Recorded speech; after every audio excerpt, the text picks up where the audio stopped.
Maintiens la vitesse sans se faire toucher. Excellent, excellent.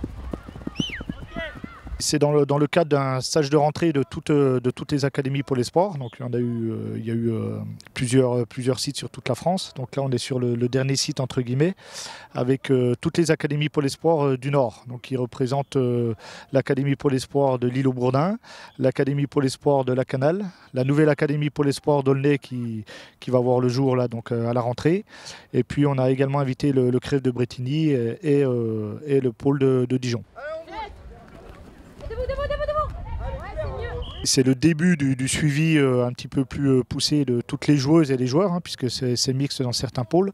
Donc l'idée c'est d'élargir au maximum l'offre de formation et d'avoir un suivi particulier sur ces joueuses et ces joueurs. On va les sensibiliser au rythme des entraînements, un rythme, là c'est un stage de 3 jours, donc sur le volume, sur l'intensité, sur le rythme, avec la récupération, avec des entraînements à haute intensité, avec une évaluation en fin de stage sur le Seven.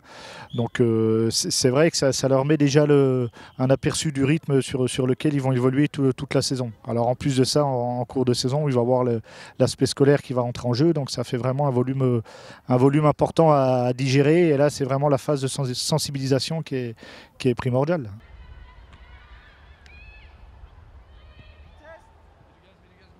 Il y a 2 grands objectifs. Le premier, c'est un objectif quand même de social, hein, de se connaître, de communiquer, de découvrir le milieu. Et le deuxième grand objectif, qui est teinté 7 aujourd'hui, c'est d'appréhender le rugby à 7 comme formation pour le 15 de toute façon. Et effectivement, il y a une petite détection le dernier jour sur les joueuses et les joueurs profil à 7.